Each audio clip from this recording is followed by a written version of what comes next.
So first, I apologize to you for speaking in English. I once went to give some lectures at Allahabad University, long time back, I think in the 80s, and so we had a conversation about this. So I said that,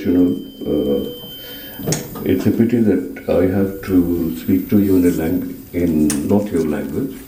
I can understand everything that is said in Hindi. I can also read Hindi quite well, but I do not have enough grasp of Hindi to be able to speak. I can speak to you in a vernacular, which is my vernacular, Bengali, but you would not understand Bengali so well.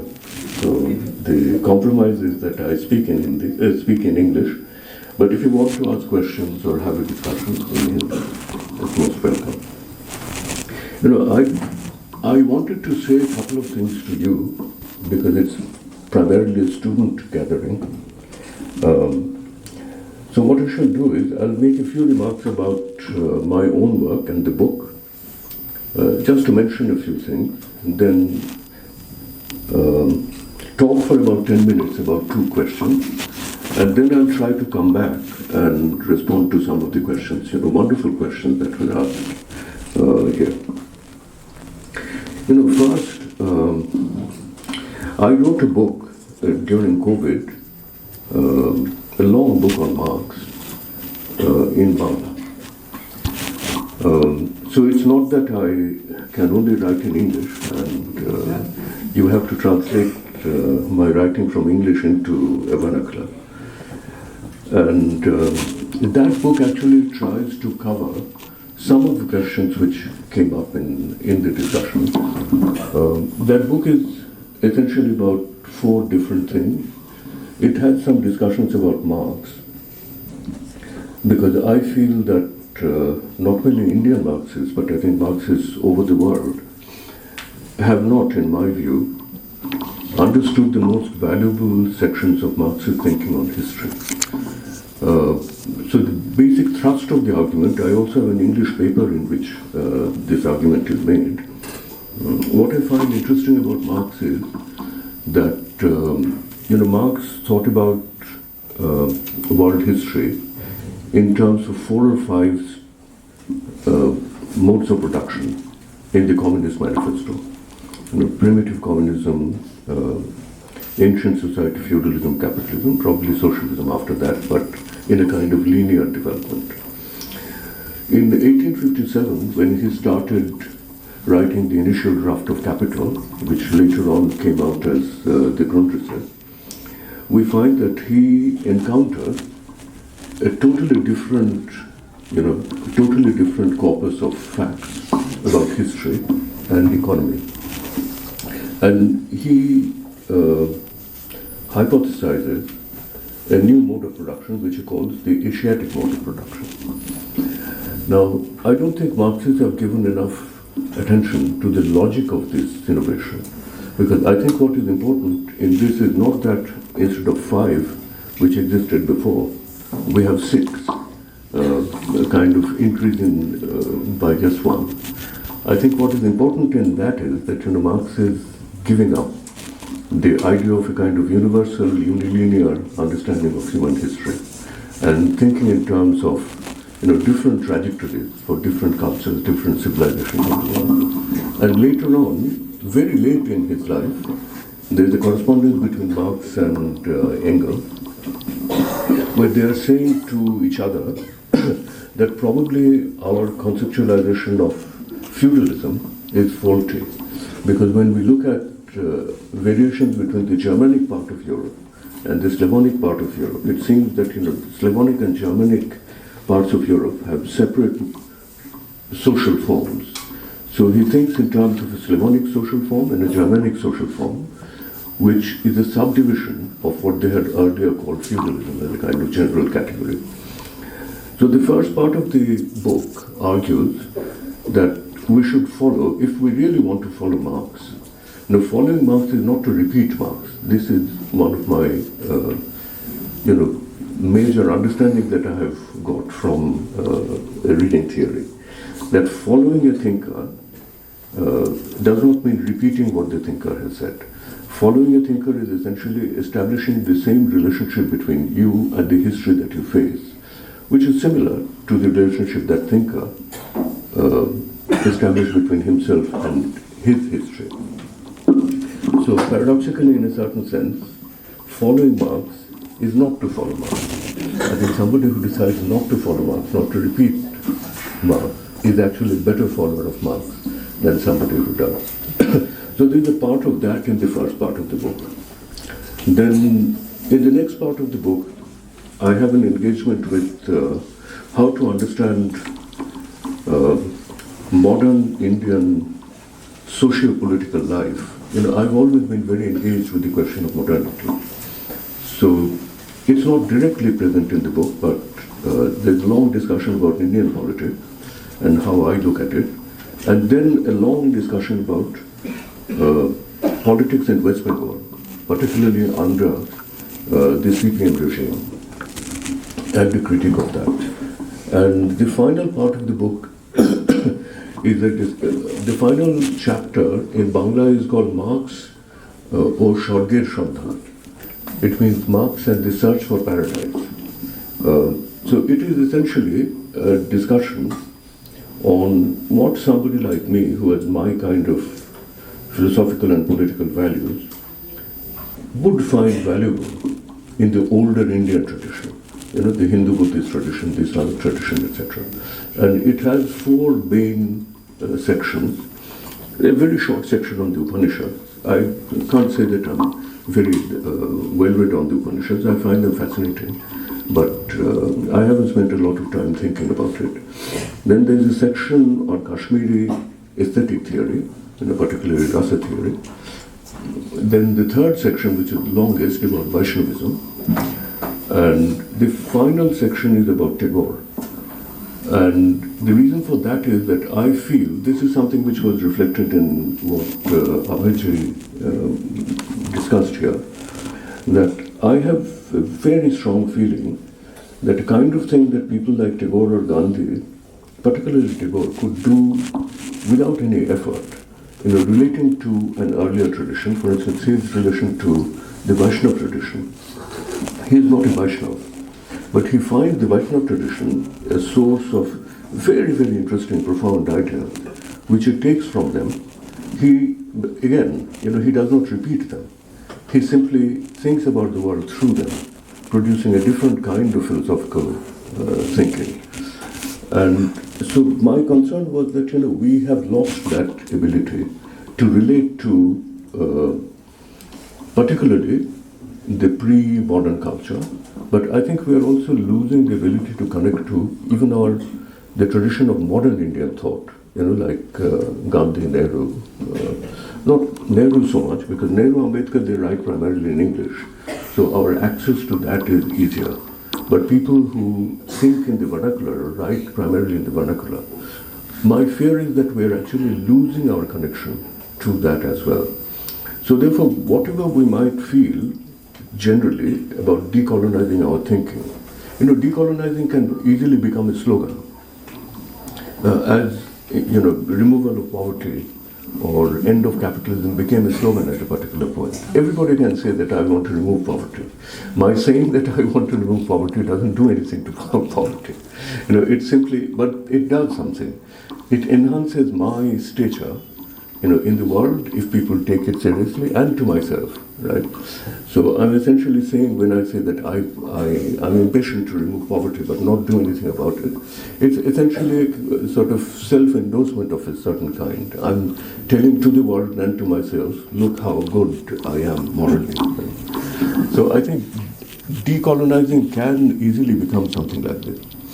So let me make a couple of remarks. So I wrote that book in Bangla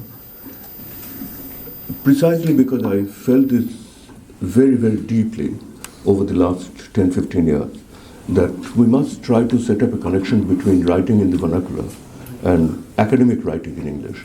And academic writing in English was actually becoming more and more and more English dependent and only English in a certain sense with time. For instance, my father was a well-known historian. He wrote almost equally in English and Bengali for his academic writing. He wrote his other writing predominantly in Bengali. But I think that is changing in a direction which I find very troubling. And that's why I'm particularly grateful that some of these essays came out in Hindi translation. Two final points about my own work. I have become much more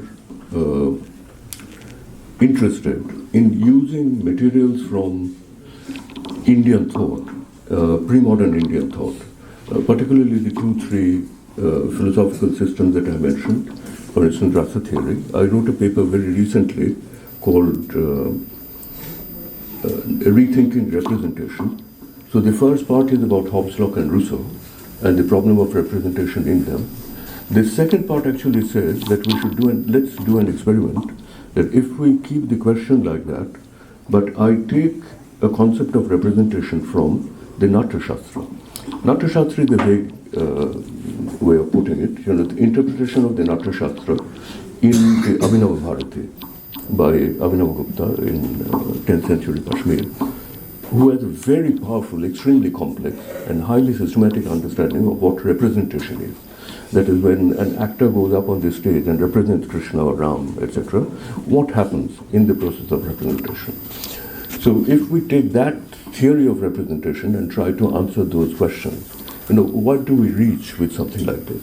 And I also have one of my students in Columbia who did his PhD, his entire PhD on the idea of, not the idea, the phenomenon of theatricality in democratic politics. The whole theoretical apparatus that he uses in that is taken from the Natya Shastra, taken from the Kashmiri theory. So I have tried to do this more recently. My dissatisfaction is that I ask myself, and also ask the system that produced me, that why didn't I get the acquaintance with these theories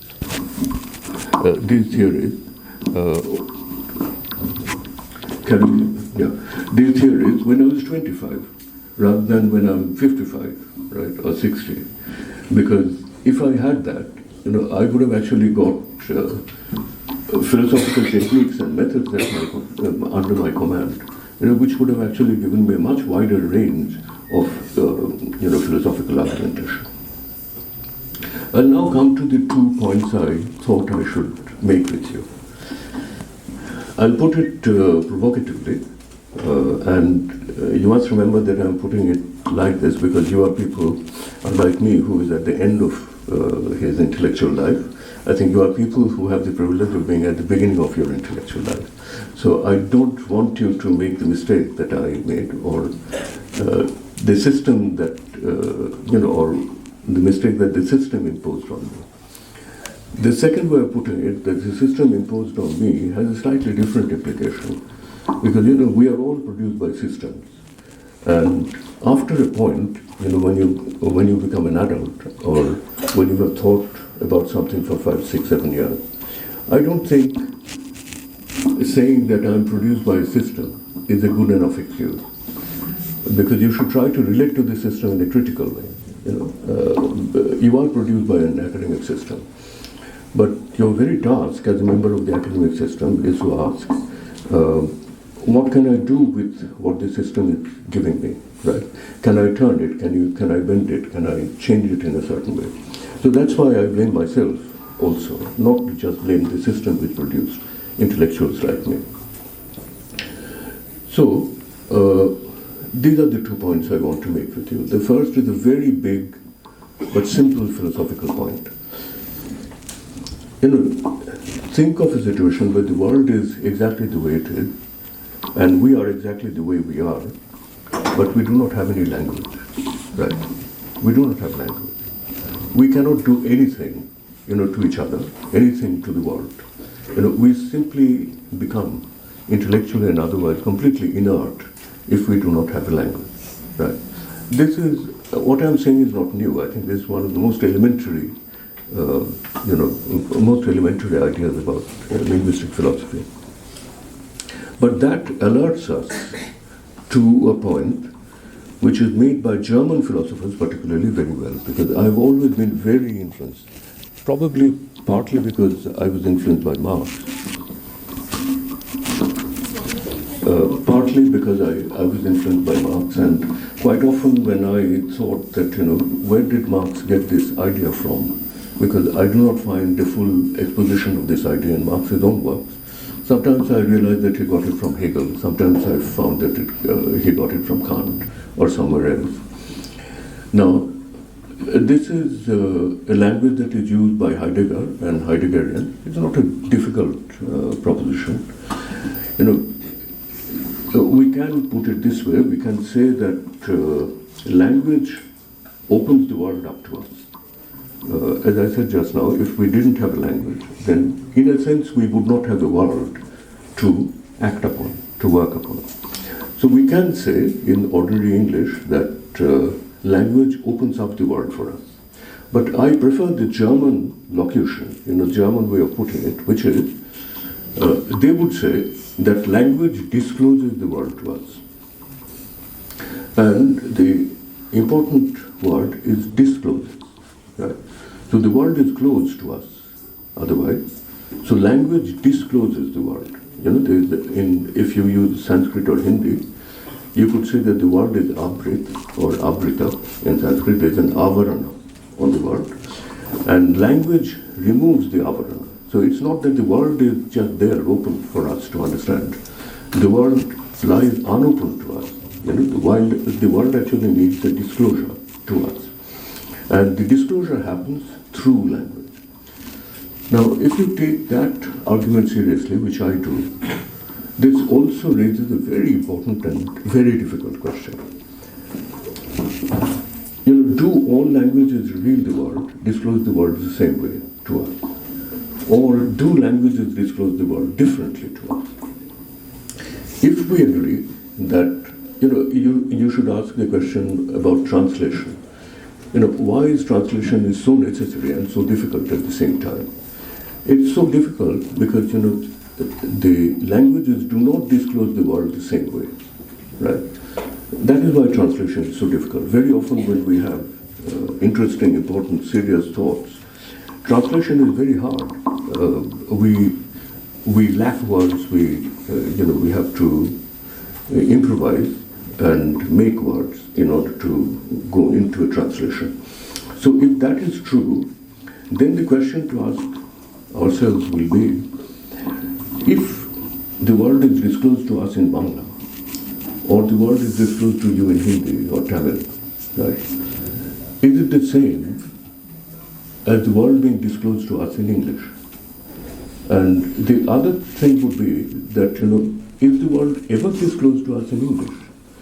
Because most of us, I think, have our initial contact with the world through a vernacular language, through an Indian language. English is the language of the academia. So I think this is why I'll give an example from Manindra's book, for instance, that he raises, I think, a very, very interesting question, that when we think about modern theory and things like that, the question of human nature, what are human beings like intrinsically? Is it a sensible question to ask that human beings are intrinsically something? For instance, human beings are bodily such that they feel pain, right? So human beings are intrinsically something. So you can think of a human nature. And those of you who have done some political theory will immediately realize, how significant the concept of human nature is in thinking through modern Western thought. But Manindra asks a question which is potentially an explosive question. That is, that if the world is disclosed to us in an Indian language, right, and we think of what are the constants of human nature or of humanity through the Indic tradition. Now, one of those would be to approach the question of human nature or what humanity is like, or how do we get to humanity intellectually, would be through dharma, artha, kama, etc. Right? So it's a different language. It's not just a vocabulary, it's a different theoretical language in which we can start thinking about humanity. I think this is a very, very important question. What is the language in which the world is disclosed to us? However much we learn social science in English inside the university, and as students, you should also reflect about that. I just started writing a paper, which I would call something like, why did I read Hobbes? And how did I read Hobbes? For a discussion about Hobbes. This was a discussion of very, very well-known Hobbes scholars, but they said that you should write a paper on that. Why? Because I think a lot of people in the West who are technical, conventional political theorists, but very good quality political theorists, they realize that the question of how do somebody sitting in India read Marx, or how does somebody reading in India read Hobbes, right?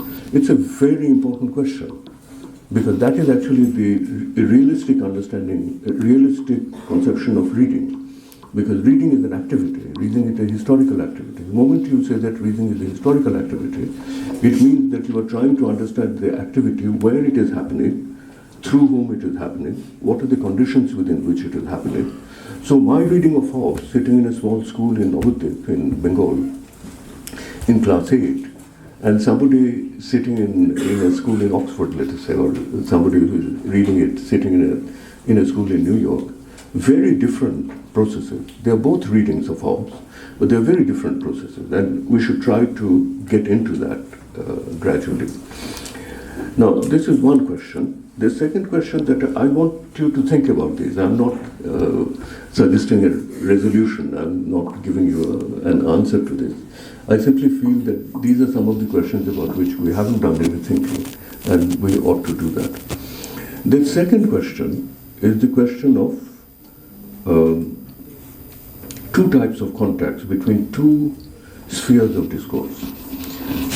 One is the sphere of academic discourse about politics, and the other one is the sphere of political discourse about politics. And ideally we feel that academic discourse about politics, that the discourse of people who are specially trained, who are appointed by the society only to think about their society and feed their thinking back into the social process in some way. There should be a connection between political discourse generally and academic discourse. And my concern is that the academic discourse about politics happens primarily in English and happens in a language which is entirely derived from the standards or from the language of modern Western social science. Whereas political discourse of politics that happens in the street basically happens in the vernacular. So how do we establish a connection? What should be the connection like? Is it that academic discourse is so superior that academic discourse doesn't have anything to learn from the discourse on the street? I think it's the opposite, because academic discourse is more deliberate. It's also more well trained in some ways, but precisely because of the deliberation and the training, it is alienated in a certain sense, from the immediacy of political discourse on the streets. But political discourse on the streets is immediately related to political experience of ordinary people. So I think we should give up this idea that the political discourse of the common people, the discourse on the street, is our raw material, and we are superior people who apply our theoretical knowledge to that and give it a theoretical form, and then they become thinkable.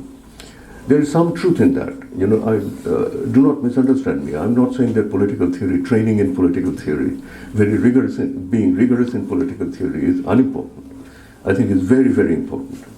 But this is just one side of the picture. And we should be more receptive to what is going on in popular thinking on the street. And also remember one thing which is very elementary but very crucial. You face this problem. An American teenager, an American young woman or man sitting in Columbia University, this is not a problem for them, because the language on the street and the language of thought is the same language, right? For us, it is not the same language, and we simply do not give any attention to the structure of this problem. So these are the two things I wanted to. Let me add something else and then turn briefly to some of these questions.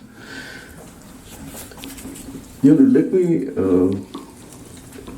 give you an example of something which is slightly different from this to make my argument.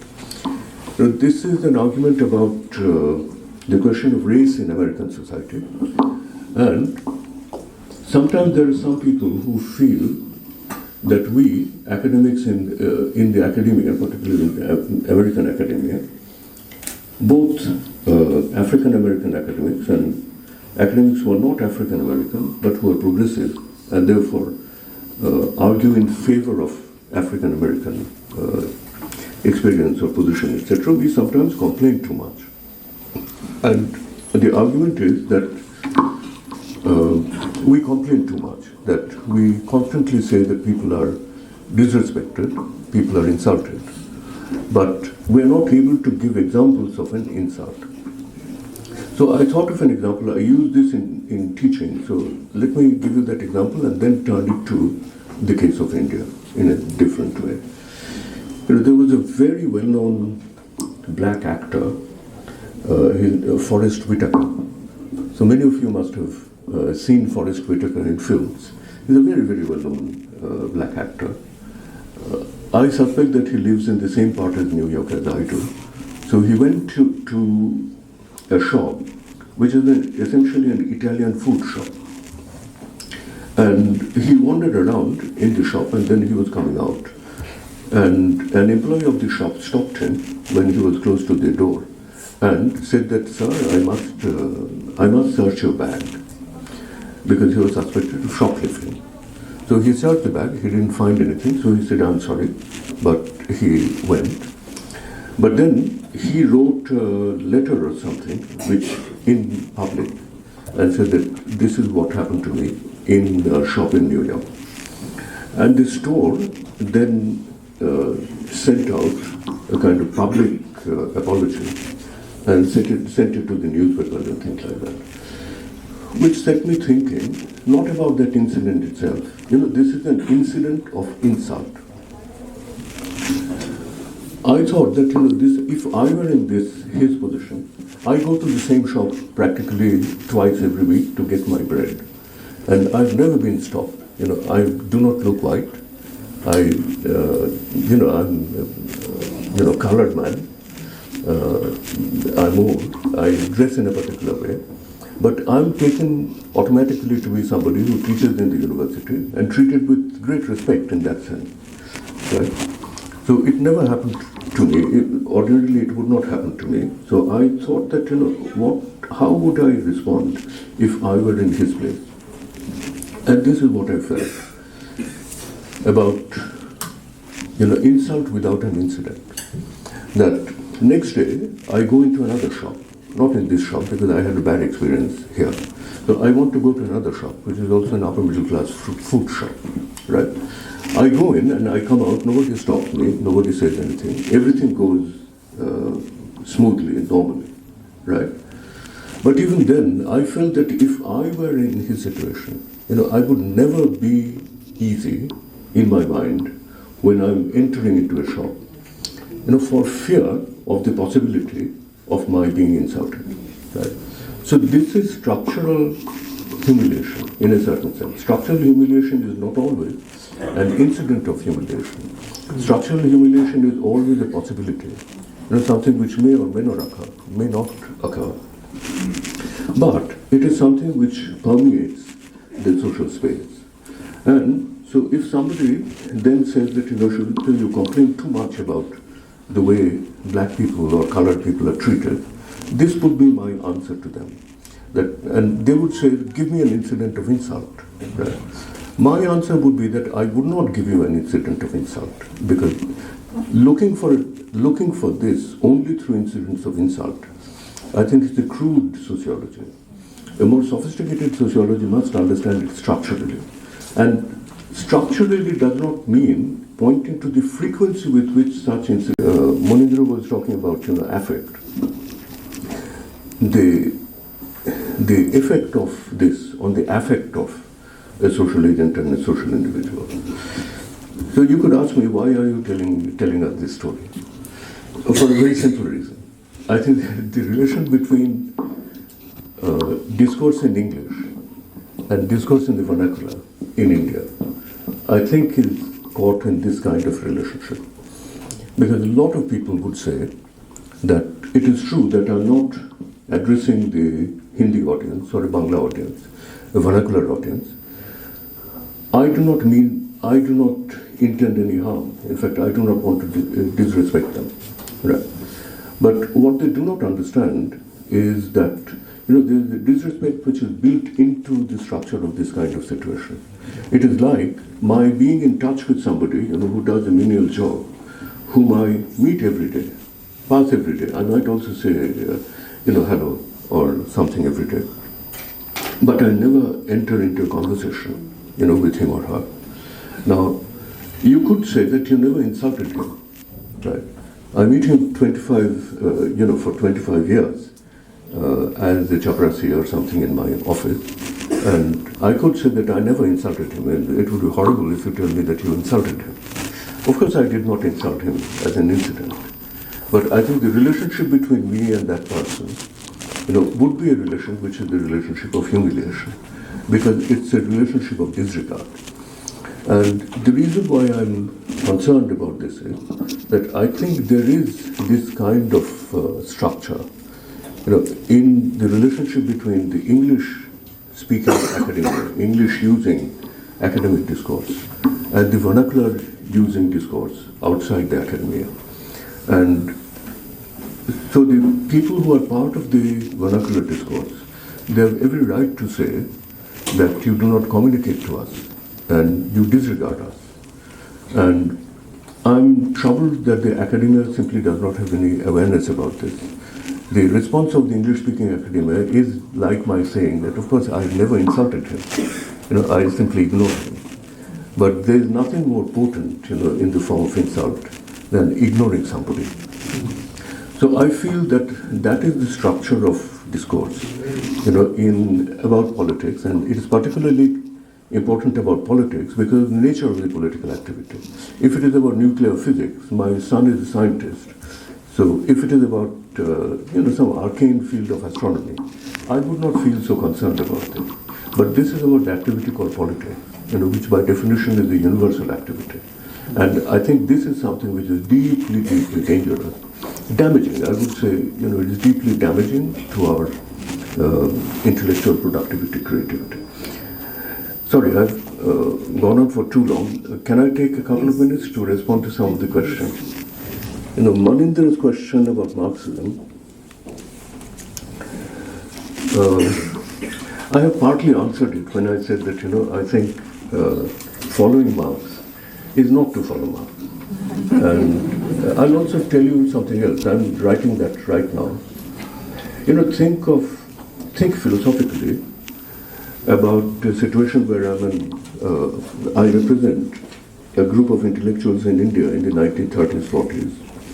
And I've read the work of somebody called Marx and a book called Capital.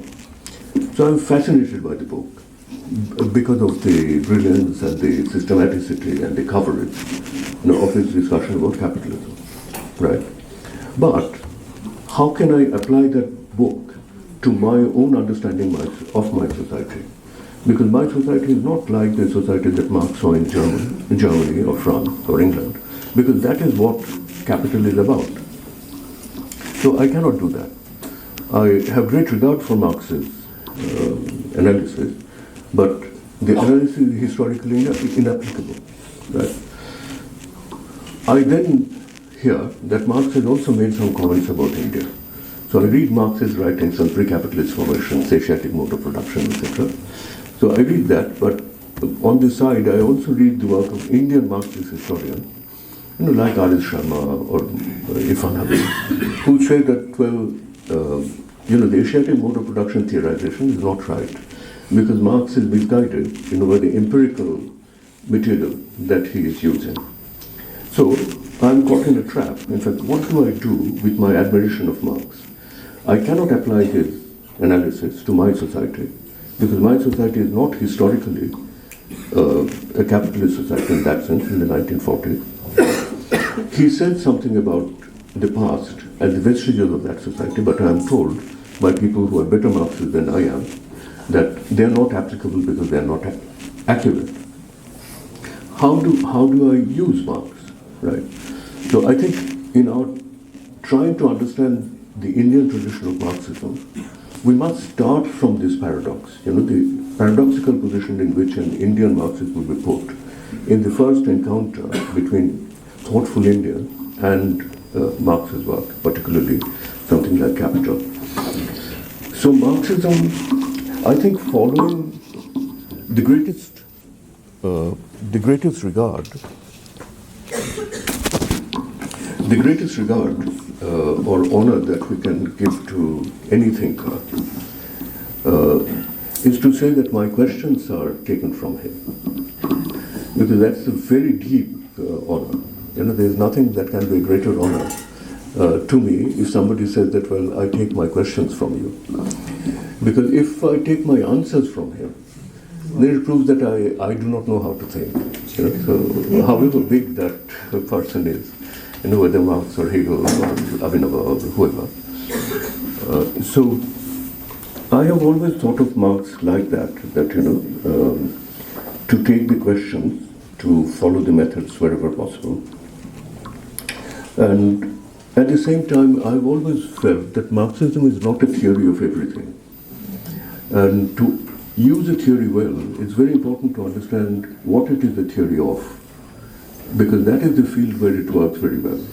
And also to understand what it is not a theory of, because then you are not actually going after red herring. That was the theory, it's not a fault of the theory, because the theory did not want to resolve that question. So you cannot force that theory to produce resolution on that. Science, I thought, when you raise the question of science, you will go in a different direction, which is very important for me, which is, I think, one of the fateful inadequacies of Indian Marxism was that we were not adequately interested in something which was very central to a lot of modern Western discussion about social science, which was the distinction between natural science and social sciences, right? The difference between natural sciences, which are universalistic in terms of their method, and historical sciences, where you can think scientifically, but what scientific thinking means is to grasp the particularity of a situation, but also think of, generalizations, structural generalizations of various kinds, right? So I think we suffered from that. And because of that, the idea that Marxism is all powerful because it is true, Lenin's dictum, I think it is misinterpreted, because we add something to it. Marxism is all powerful because it is true, like natural sciences. I don't think we can say that Marxism is true like the natural sciences. It is not like the natural sciences. Very, very, very emphatically, it's not like the natural sciences. And also, as I told you just now with the example, we must understand emotions and affect if we have to understand political life. And again, I think we should not be reluctant to accept that there are certain types of things in which Marxism is deficient, because Marx simply did not want to develop a great theory of that, right? So my answer would be that I would not try to develop a vocabulary from Marxism to understand affect, but I need a vocabulary, a scientific or conceptual vocabulary to understand affect, which I would add to Marxism to supplement or complement Marxism. I would not try to draw something out of Marxism to do that.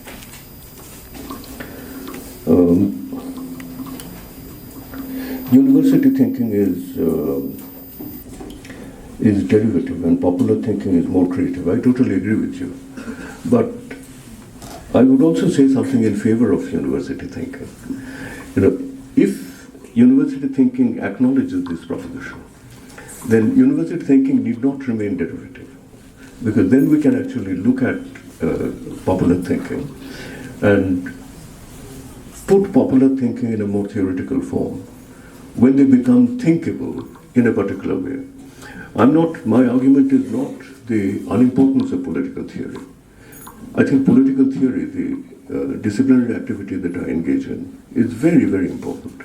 But it should not be done the way it is. And I would be totally with you in trying to understand popular thinking. Let me give an example which I give in my teaching.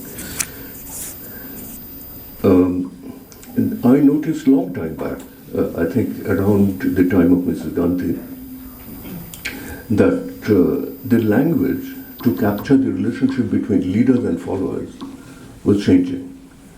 Because in English we use the term leaders and followers, and I found that even in Bangla, very often people would say he's a leader, and when they refer to somebody who is a follower, they would not say he's a follower. They would say that he's his chamcha.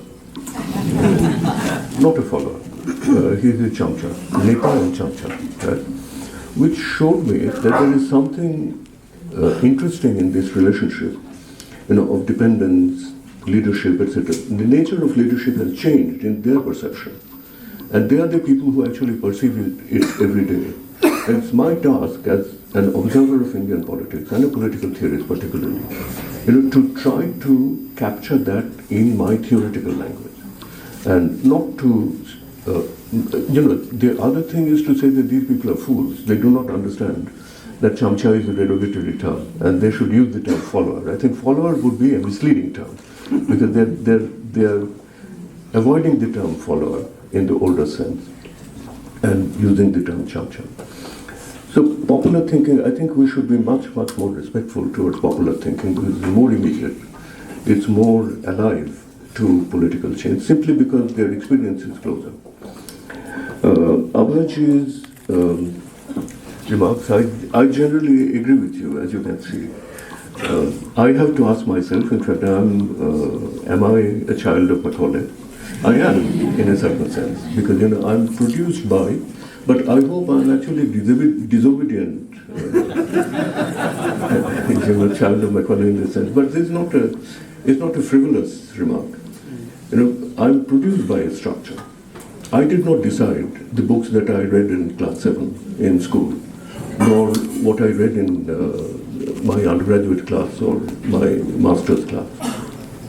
But at the same time, if I become dissatisfied with this, look at history, and then I should have an ability to change that and become disobedient in that sense. We cannot deny it completely. Impossible to suddenly sort of rectify, change your entire intellectual personality. But we can do something. We can start acquiring knowledge from different sources. So I totally agree with you there. And writing in vernacular and writing in English for me. But there is one point, which is also an important point. I have thought about it a lot. My father, who was a communist, intellectual, he wrote primarily in Bangla. He wrote some of his academic writings in English, but primarily in Bangla. And because of that, his communication was essentially with the Bengali academic world. He was not conversing with the larger Indian academic world, because I think during his time there was no Indian academic world which had this kind of thickness. So when I grew up, there was an Indian academic world which emerged, and because of the complexity, I think the question of English has two sides. One is of course the question of our simple surrender to English, which actually shows the colonizing process. Right. But I think there's also something else, which is the diversity of languages in India. Because of that, we need a language which can mediate between them. And when I started growing up, I came to JNU. All of us, most people in my generation, we felt that we should write in English to address the kind of all India academic audience, because the all India academic public sphere was growing up at that time. But you can also see that after doing that for 30 years, I became quite aware, of what I said, the increasing separation between the English sphere of writing and the vernacular sphere of writing, and I decided that I must actually participate much more in the vernacular and in Bangla.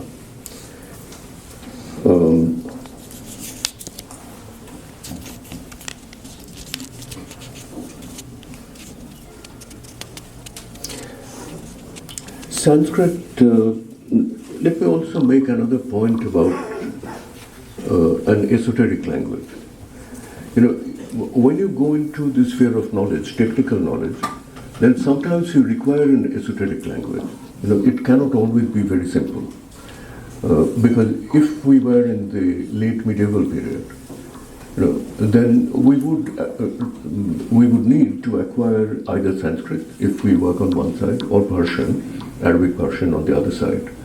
If we wanted to interact with a group of people who are specialists in highly specialized arcane sort of fields of knowledge. So the demand that you should master an esoteric language, I don't think is an unreasonable demand. It should not be imposed on everyone, because everyone doesn't need that. And the demand you should, and also I think because we have English so easily, it actually connects us to a vast world outside, which would be unknown to us, or to acquire which we would have to make much more effort, you know, otherwise. And I personally feel there's also another thing that we should get rid of, I think, which is the modern European superstition that human beings are essentially monolingual creatures. I think this is something which has been created by the European nation state over the last 250 years. Before that, you know, the world is not a very pleasant world. It's a world of empire, conquest, etc., etc. But you do not have this supposition that human beings are limited to only one language. So if we accept a kind of bilingual or multilingual education and fluency and cosmopolitanism in a certain sense, then I think we can get away from this. And so I actually greatly value the education that I was given in my school. I went to a Bengali medium school, and up to, let's say, class 7, 8, my Bengali was much, much better than my English. By the time I came to the end of my school, I had to learn English better, because I would go to college and there the medium would be English.